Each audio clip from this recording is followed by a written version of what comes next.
Alright, what's going on, guys? It's Neptune again, and today I'm just going to be doing a quick little recap video on the Intel update number 6 that the ground branch devs have released regarding the upcoming 1030 update that all of us have been waiting for. So I'll leave the link down below if you guys want to check this out for yourself, but I'm just going to jump right into it. I'm not going to sugarcoat it.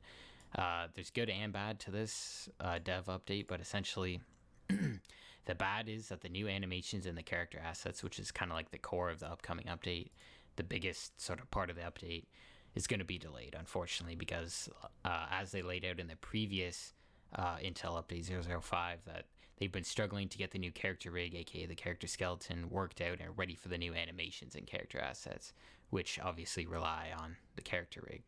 So they've been having issues with that.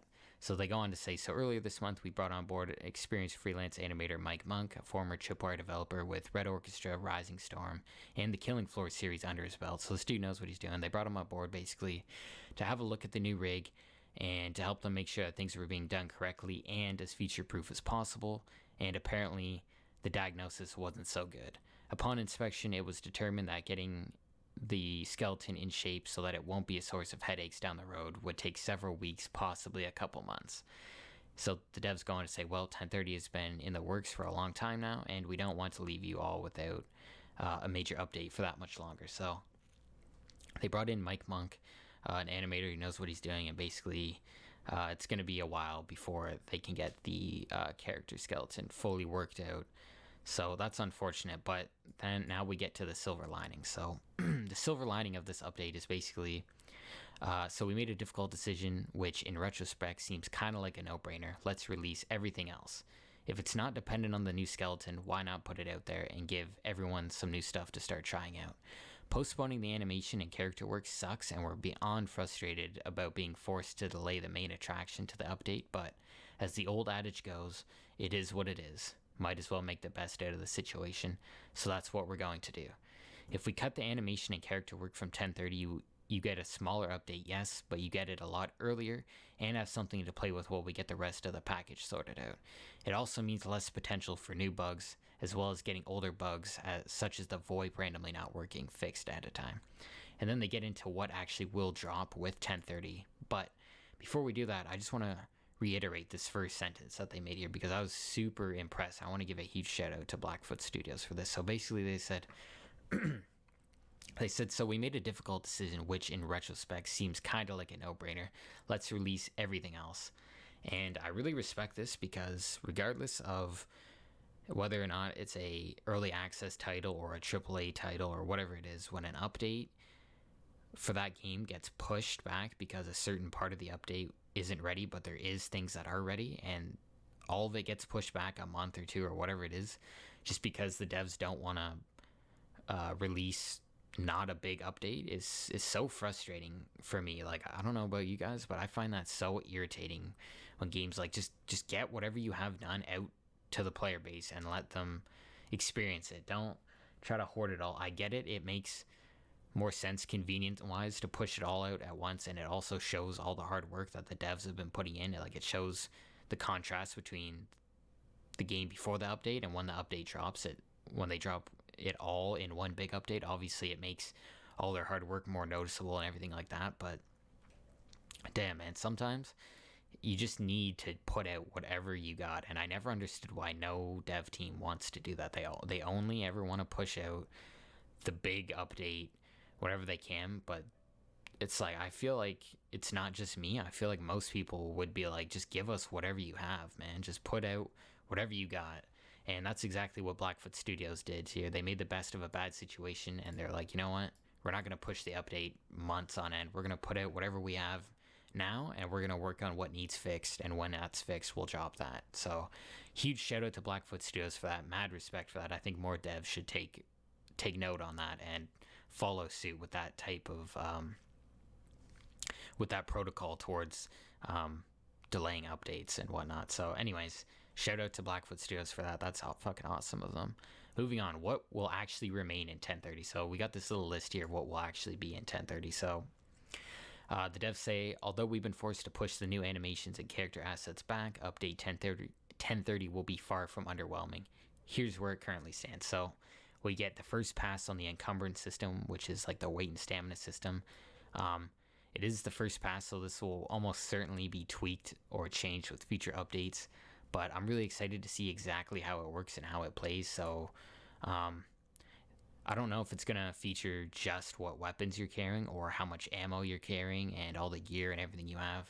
But having like, say, like a light machine gun with optics and lasers and grips and everything on it, that's going to be way heavier. That's going to slow you down way more and drain more stamina than something like, a small MP5 or something. So that's going to be really interesting to see just exactly how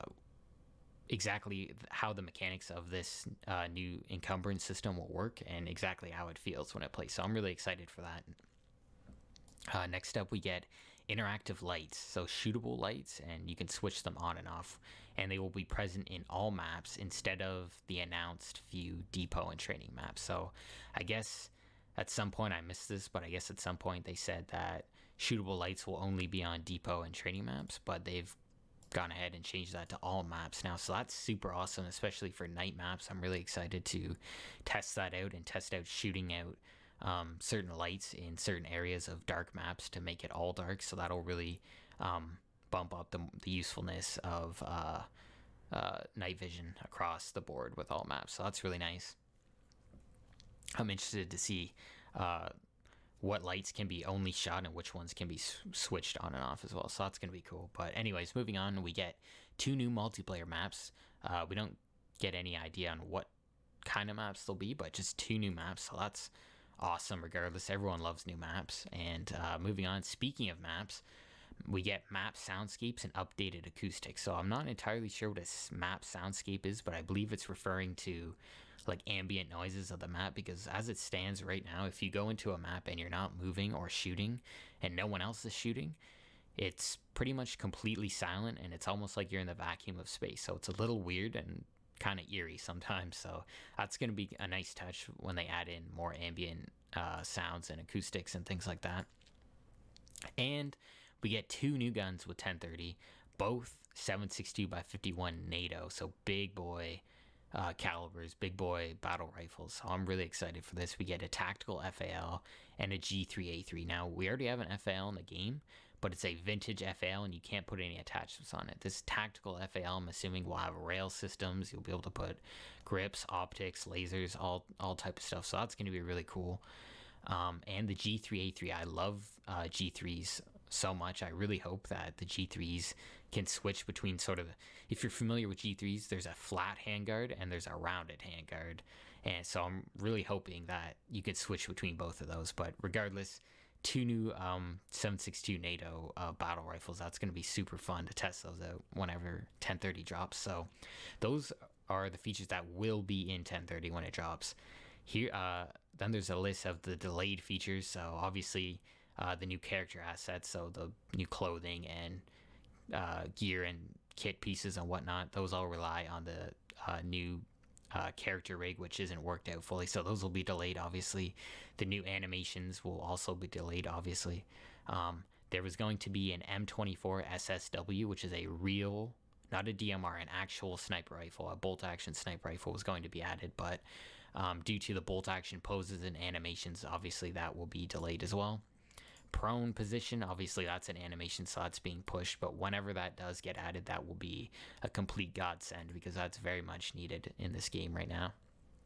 And then hit feedback. I'm not 100% sure what they mean by hit feedback, but I'm thinking they're talking about the feedback you get when you actually take a round and don't die. So in my experience, very rarely do I get shot and actually live, but when I do, there is actually a brief flash of red that goes on the outside of your screen to indicate that you just took a round and that you've been injured a little bit, but it's so like faint that it's very easy to not even notice that you got shot and lived. So I'm assuming hit feedback is referring to that, unless I'm wrong, but that's being pushed back, so that's going to be interesting to see how they add that in.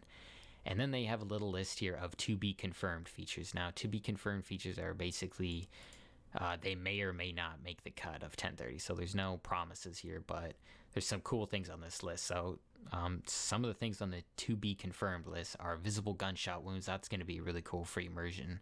You're going to be able to see where you hit enemies, as well as it might be kind of gruesome, but if you go in through a doorway and your point man takes one in the head, that's going to be pretty gruesome.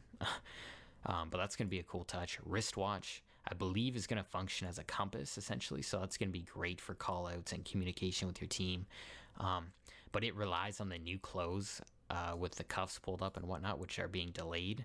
So it might not work properly with the current shirts, especially if you're having long sleeve with the sleeves rolled down.